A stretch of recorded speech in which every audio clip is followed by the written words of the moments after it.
Now, let me inspire you a little bit.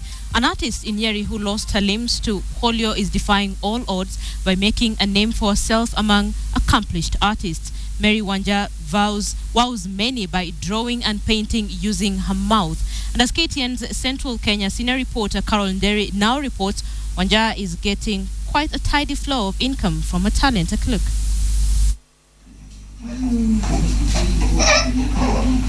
The finesse with which 55-year-old Mary Wanja executes the strokes of her paintbrush, and no less with her mouth, would leave anyone gaping in wonder.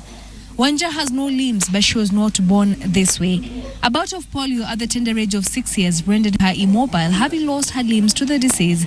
Once an active child, this seemed to hold her world before she picked up the pieces. Mwalimu hata ni kushangaa, alishangaa.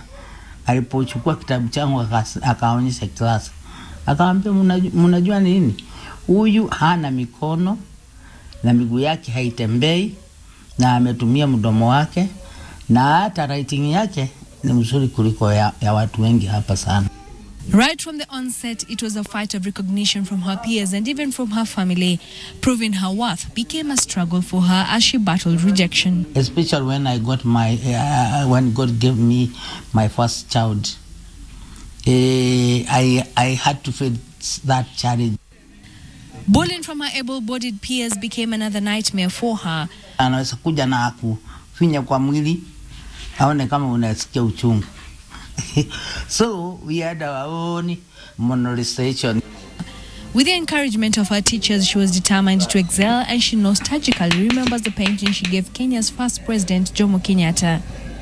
The only picture that really touched me and which reminds me that I am worthy of myself is a picture that I gave to the first president of this country when I was 15 years. I gave him a painting of flamingos in Nakuru. And I know even today it might be hanging in his home. I don't know. But I was very, very happy. She draws inspiration from all that happens around her and uses her talent to also teach other persons living with disabilities that with the right attitude and support, it can be done. The former Prime Minister and the former President, Mwai Kibaki and Raila, I did that because the country was in chaos and everybody was against one another. People were fighting. They didn't want to come to an agreement. And I felt really bitter. I felt I wanted to put that in a picture and make them reconcile. According to Wanja, the Disability Fund does not cut across and should like the government to lay more emphasis on it. It was started by Moi. But what record does it give today? What have they been able to do?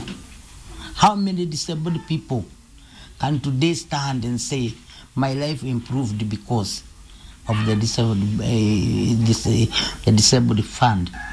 It has not been an easy journey for this mother and accomplished artist. You have to work really hard to prove that you are someone. Mara nyingi watu wanakuona we kama ni musigo. They say do not give man a fish, but rather teach him how to fish. And for the people living with disabilities, all they want is for the disabled fund to be accessible to them so that they can make something of themselves and be self-reliant. Carol Nyeri for KTN in Nyeri.